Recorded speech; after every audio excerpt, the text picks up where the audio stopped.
All right, what's up, y'all? This is day 5 of Panthers training camp.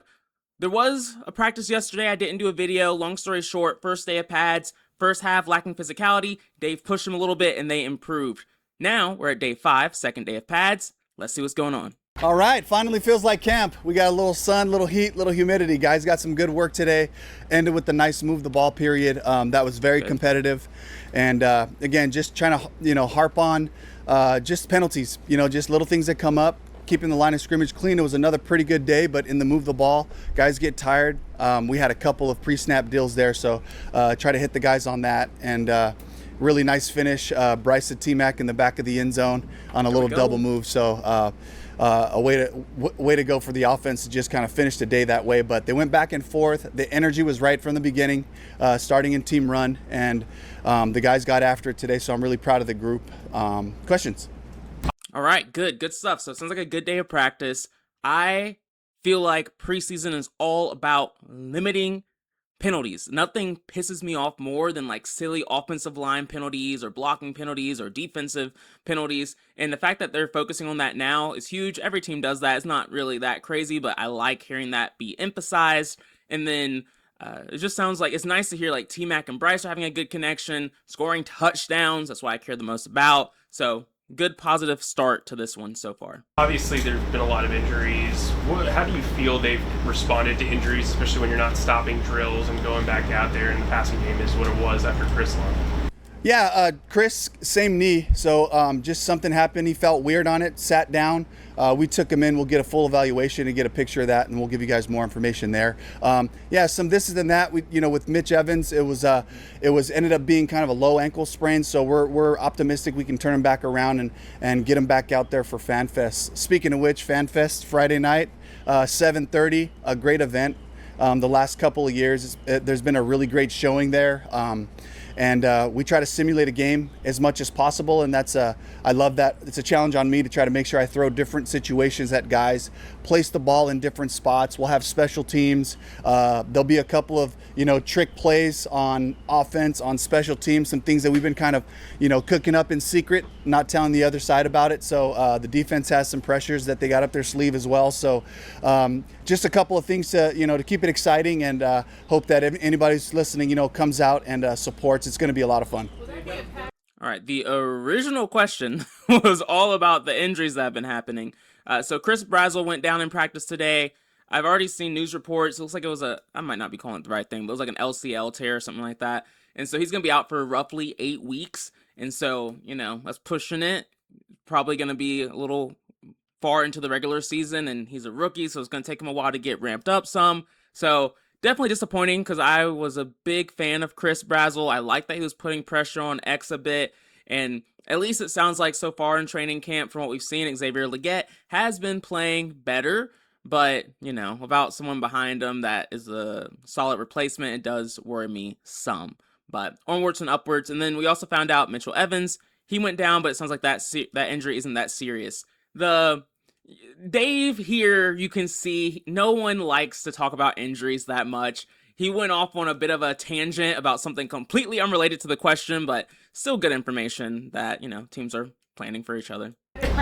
Absolutely. Yeah, we'll pad up, and it'll be like an inter-squad scrimmage. So it'll be all but just live tackling to the ground. It's going to be physical. We're asking the guys to square up and show me you made the tackle. So it'll be a physical day, and we're going to put it in the evening so the guys can start to get used to doing that work later on, because we do practice, from 10 to about noon. It's almost that knee injury something that he came into camp, did he tweak it over the summer? He did not. It was just something that kind of started to get sore after the first couple of days. And then we just, he mentioned it to us. We started to look at it, and, we put him through some good recovery stuff and deloaded him for a couple of days, got him back out there, and he couldn't finish the day. Was it the left knee? It's the same one, yeah. Yeah. That's interesting. So it sounds like Chris has been battling this injury for a bit of time, and then today was kind of like the final blow where it really did kind of give out on him here. So unfortunate for sure. It seemed to an untrained eye that Bryce had a pretty spectacular day. I wonder if you could talk about Bryce, and then also what J.C. Horn has looked like to you. Yeah, I mean, first off, it's great to have Mike and JC back out there for the full practice. That's big. It makes things harder out there on the perimeter, and makes you have to, question whether you want to target that receiver out there. And so that's what we're used to. And with the pressure unit that we have, the different packages we have, to be able to have those guys sitting out there staring at the quarterback, I can tell you from personal experience, it's not comfortable. And so it's good to have them out there. Bryce is continuing to just take the next steps. What I see from Bryce right now is just ownership and mastery of the concepts. And now I just see the timing, the rhythm, and just the me to you factor with his guys. And watching him throw anticipatory balls to T-Mac, to Jalen, to David Moore, showed up again with another touchdowns, like one a day. It's vitamin D, so Demo shows up and makes a play. So I just see his level of comfort really showing up with the guys, and I'm excited as we just continue to build on that. It was a pretty good day. Not gonna lie, I'm not a David Moore fan. I'm just not. Well, honestly prefer to see anyone out there besides him. But hey, he scored a touchdown, so I'm never mad at that, especially when our cornerbacks are healthy. If you haven't been watching, for so far in training camp, both Mike Jackson and JC Horn have both been off the field. And so it didn't really surprise me that the offense was playing better when that was the case. And so I'm glad that the defense is stepping up now. They're getting a little bit healthier. And, that just makes things harder for Bryce, and he still overcame that. So I love to see that. It's also funny to see how different Dave is now compared to a year or so ago when it comes to talking about Bryce. It's hilarious. But also Bryce has been playing better, so it makes sense. For the backups, I mean, Kenny and Haynes both were pretty accurate today. You're bringing Kyle Trask. What's the thought process there, and how much does having 4 preseason games kind of factor into that? Yeah, first of all, I get to talk about Will Harriger, our QB coach, doing a fantastic job getting all those guys ready. They're into it. They have tools. I'm really proud of how they're handling the blitz pickup and pressures and having solutions, all the way from Kenny down to Haynes. Whatever it might be, whatever the pressure might be, they have an answer. That goes with all the prep, all the meetings, and bringing it alive on the field. Ultimately, Kyle Trask is somebody that I love. Got a chance to spend a year with him in Tampa, and brought him in to work him out, see where he's at physically, and maybe it's the Hall of Fame game, and on top of that, it's just being ready for you. You don't know. You never know what happens, but it's good to just have guys who know the system to be ready and to be available. And I'm just glad to be able to just spend a day with Kyle. He'll be working out here in a second right behind us. And so really happy to have him here. Okay, good stuff. So the question was really targeted towards, sounds like all the quarterbacks look pretty good today. They already talked about Bryce, mentioned Kenny, mentioned Haynes King looking pretty good today as well. And it sounds like Kyle Trask is... I couldn't tell if he's officially a part of the team now or if he's just warming up or like playing, practicing some. It seems like they've done something there. I mean, I like Kyle Trask enough, like for a 4th string quarterback, maybe more like a 3rd string guy, but it's still interesting. Preseason, you need bodies at quarterback position just to make sure you can involve all of the receivers and tight ends and stuff like that. So good. The chemistry between Bryce and his guys and the late touchdown to T-Mac. He also had one a few plays earlier that when Mike Jack was on T-Mac. It looked like Bryce just kind of bought him time and got it in there. How exciting is it to see plays like that where it's trust, it's timing, it's just all of that building up? Yeah, it feels great. It feels great to know that these guys have they've put the time in, they put the work in. And through the off season, they were able to get together on their own this summer and just continue to work on that, those connections. And then also the defense, a couple of really great rushes, and Bryce had to move off the spot, and that's where he's special.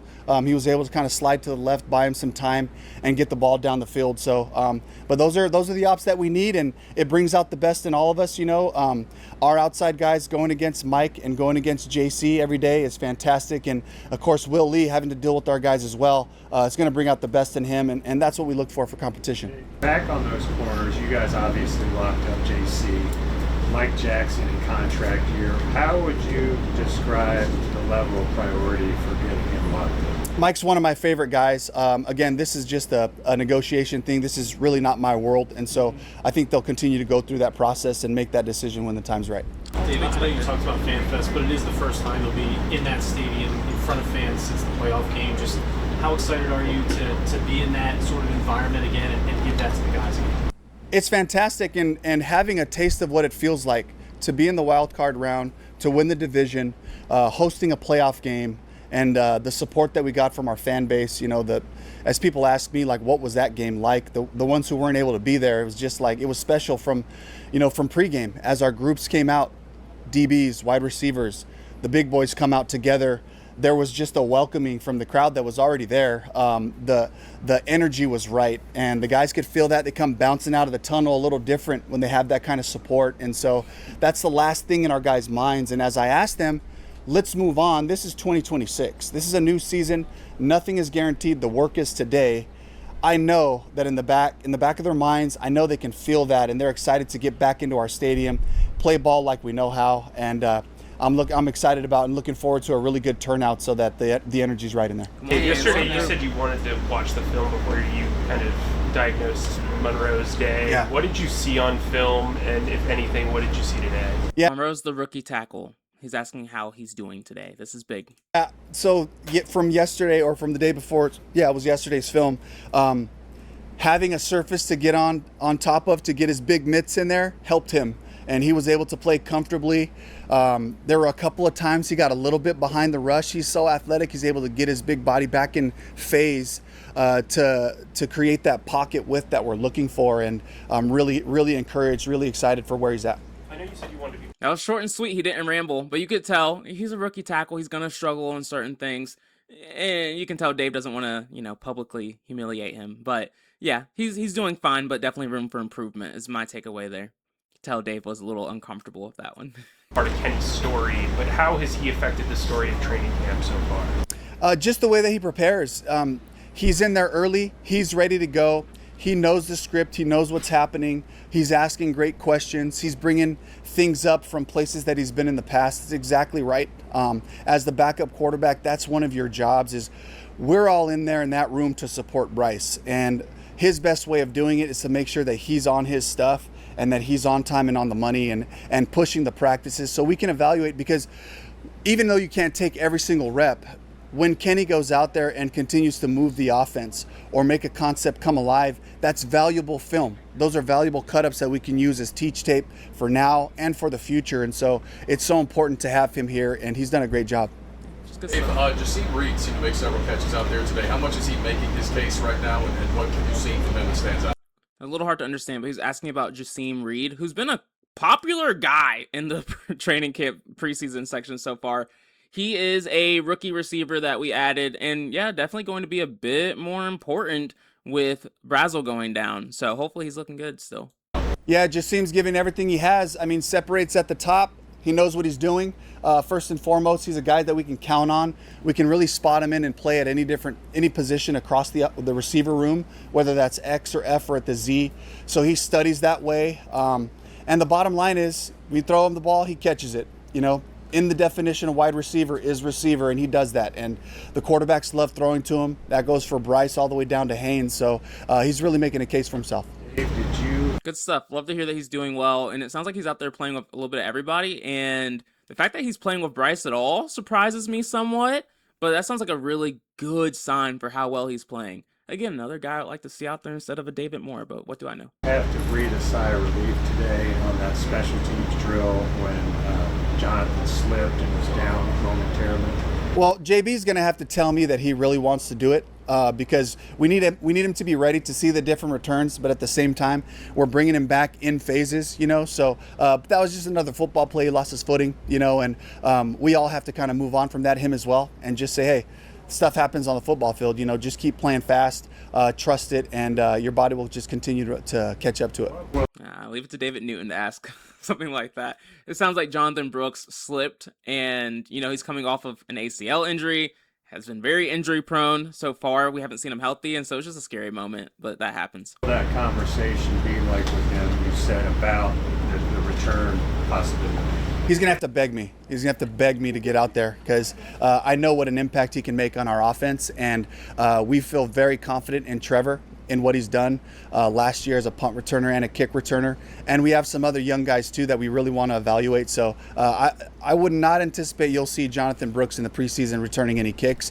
And once we get into the season, in a competitive moment, he's going to have to come up to me and grab me by the shirt and say, I'm taking this one with Trevor. So, but yeah, Jonathan's doing a great job. He had another great day, full day of practice, played physical, made an unbelievable catch on a go ball. If you guys saw that along the other sideline, got his feet in, which just goes to show some of the other things that he can bring to our offense. Stop. I can't handle Jonathan Brooks hype right now. I will be way too 10 toes down on Jonathan Brooks if he starts doing crazy shit like that in the actual season. But man, I would love to have two really good running backs killing it this year.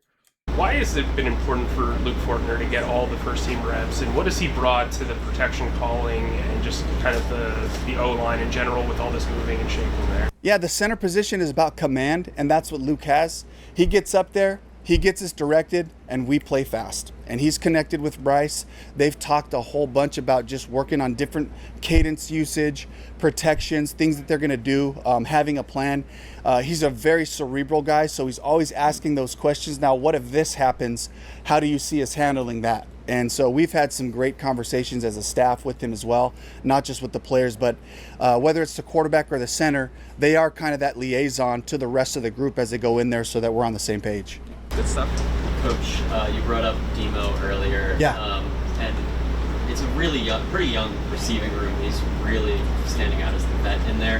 How important is it for the rest of that room to have his presence and his mentorship there? I mean, that's really his goal. That's really what Demo has done for me for a long time. And we drafted him in Seattle in 2017 and out of East Central Oklahoma, and really had to teach him everything. And he was a big athlete. He was about 230 pounds, 6 feet, and ran 4.3.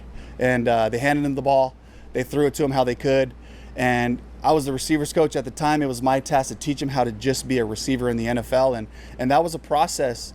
And it took him the better part of a year and a half, 2 years to really get to a point where he was reliable and he was stepping up. So he's been through it. He knows the challenges of figuring your body out, what works for you. Demo goes about 215, 213.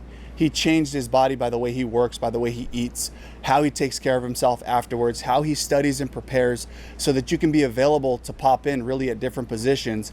And he's valuable on special teams because he can do different things that way. So he's setting the example and showing them, guys, if you want to have a chance to make this team, this is the path. And he's making it hard on everybody. And he's competing just like they all are, and he keeps making plays, and at the end of the day you can't ignore the film, and so I'm proud of Demo and the man that he is.